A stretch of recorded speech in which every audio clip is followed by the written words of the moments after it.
Guerra en Ucrania, el tiempo corre a favor de Rusia. José Luis Pina nos dice, ya lo dijo Vladimir Putin, la guerra terminará cuando se hayan alcanzado los objetivos y las razones que la provocaron, entre otros la desnazificación y desmilitarización de Ucrania. Bueno, con esto quieres decir que Rusia tiene sus objetivos, ¿no? Y que estos no se van a ver distorsionados en este momento, por la intervención de Trump o de Estados Unidos. Bien, bueno, sí, yo creo que básicamente ese es el contexto. Ya dijimos que lo que sí puede hacer a Estados Unidos es acelerar el proceso cortando la ayuda a Ucrania, evidentemente. Pues claro, ahí tenemos primero esos, digamos, movimientos de Estados Unidos y de otros países que han sido en los últimos 2 años claramente provocaciones directas contra Rusia, que han sido causa de guerra, que no han provocado una guerra mundial gracias a la paciencia estratégica de Rusia, y que en los últimos tiempos pues han sido sobre todo pues este lanzamiento de misiles de largo alcance contra el territorio de Rusia, o bueno, también por supuesto aquellos bombardeos de radares de defensa de alerta estratégica antinuclear, o los bombardeos de centrales nucleares, etcétera, etcétera, ¿no? Bueno, pues a todo eso no parece que el gobierno de Trump haya dado marcha atrás. Se parece que sería la primera medida, pero en fin, simplemente cortando las ayudas económicas, provisión de armamento, redes satelitales, que son fundamentales para que la guerra durase más de 2 meses. Y duró más de 2 meses es porque todo el entramado bélico y toda la infraestructura de la OTAN se puso al servicio de la guerra en Ucrania, ¿no? Bien, entonces ya digo, estaría en manos de Trump o del trumpismo simplemente retirando esas ayudas, que el colapso de Ucrania fuese más rápido. Bien, ahora estamos en una situación en la que Rusia tiene, desde un punto de vista militar, ganada la guerra, es decir, una guerra de desgaste en la que Rusia se ha ido fortaleciendo y el enemigo, Ucrania en este caso, se ha ido debilitando radicalmente, y ese es el objetivo de la guerra de desgaste. Es decir, son las ganancias territoriales en primer término, sino que en su caso las ganancias territoriales o los objetivos políticos estratégicos sean una derivada de ese desgaste acelerado del enemigo, ¿no? Y esto es lo que ha sucedido. Ya hace un año que está claro que Rusia ya tenía ganada la guerra, que ahora solo es cuestión de tiempo, el momento en el que se produzca en que ese desgaste lleve al colapso de las fuerzas ucranianas y por lo tanto al avance territorial radical o decisivo de Rusia, ¿no? Bueno, en este sentido, puesto que la guerra está en esa situación, el tiempo corre a favor de Rusia cara a cómo se cierra el conflicto desde un punto de vista político, porque cuanto más tiempo pasa, más consolidadas están las posiciones de Rusia, más avances territoriales consigue, o sea, de forma muy lenta pero progresiva, y mejor posición va a tener a la hora de exigir condiciones a Ucrania y a sus aliados a la hora de finalizar la contienda. Ahí hay que tener en cuenta que el avance ha sido lento, sobre todo como consecuencia de esas enormes inversiones en infraestructuras de guerra que la OTAN realizó en todo el este de Ucrania durante 8 años, desde el golpe de Estado del 2014, ¿no?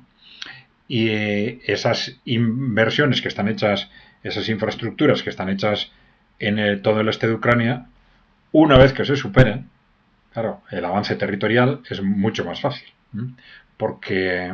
Primero porque esas infraestructuras las infraestructuras defensivas van a ser mucho más débiles, y luego porque tampoco hay puntos de defensa digamos, ciudades, localidades importantes, son grandes llanuras, y los avances territoriales a partir de ese momento van a ser más fáciles, ¿no?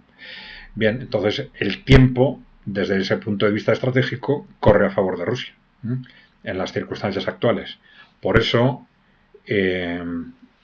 desde la otra perspectiva, lo lógico sería que Ucrania intentase negociar cuanto antes. Y pues todo parece indicar que ya están en esa situación de intentar que Estados Unidos en este momento obligue a Rusia a negociar antes de que el descalabro sea total, ¿no? El descalabro de Ucrania. Claro, por el contrario, a Rusia eso no le interesa. No le interesa porque después de 2 años de inversión en esa guerra de desgaste, ahora viene esa rentabilización territorial. No le interesa que, salvo que se produzca una rendición o capitulación, digamos, incondicional, no le interesa cerrar el proceso político en este momento, sino hasta que no le interesa hacerlo hasta que esas ganancias territoriales sean evidentes, ¿no? Bien, yo creo que el contexto es claro. Bueno, tenemos esa gran duda de a qué juega realmente el trumpismo, como siempre, ¿no? Con ese discurso tan contradictorio de Donald Trump. En principio, lo que hay que pensar es que se están situando, ¿no? Independientemente, ya siempre decimos, de la voluntad personal del propio Donald Trump, que quizás no es lo más importante, el trumpismo o el gobierno de Estados Unidos, al llegar a este segundo mandato de Donald Trump, ha empezado a situarse y a tantear el terreno. En ese tanteo del terreno ha visto que, lógicamente, no es el momento para imponer condiciones de ningún tipo a Rusia. Esto va a ser cada vez más difícil. Si se empiezan a adaptar a esa situación, la otra cara de la moneda es que tienen que ir, digamos, acostumbrando a las otras partes del conflicto, es decir, a Ucrania por un lado y a los aliados europeos, a ese contexto lógico de rendición o capitulación, y tienen que irles acostumbrando de forma progresiva, ¿no? Bueno, ya han entrado primero en la dinámica de negociación, en la dinámica de que cesiones territoriales, pero luego van a ir viendo cómo esas cesiones territoriales van a ser cada vez, pues se van a aproximar cada vez más a ese concepto que mencionaba el otro día Vladimir Putin de Novorrusia, es decir, básicamente las regiones de habla rusa de Ucrania. Pero ya hemos dicho más de una vez que lo fundamental no es tanto qué regiones quedan dentro de Rusia, sino también cuál es el futuro institucional del resto de Ucrania. Es decir, asegurar que el resto de Ucrania, que lo que quede de Ucrania, no se convierte en un estado, o no continúa siendo, digamos, un estado ferozmente rusófobo y armado hasta los dientes para, a la primera oportunidad, emprender otra aventura contra Rusia junto a sus aliados, ¿no? Bueno, en definitiva, en las circunstancias actuales el tiempo corre a favor de Rusia, y la impresión es que con tiras y aflojas, pues Estados Unidos se va a ir adaptando, el gobierno de Trump se va a ir progresivamente adaptando al calendario estratégico ruso. Bien, un calendario que probablemente fijaría el fin de la contienda a fines de este año, principios del año siguiente, pero dependiendo también del ritmo de colapso del ejército ucraniano. Bien, dejadnos preguntas o comentarios y no os olvidéis de darle a la tecla de suscribirse si no estáis suscritos. Un saludo.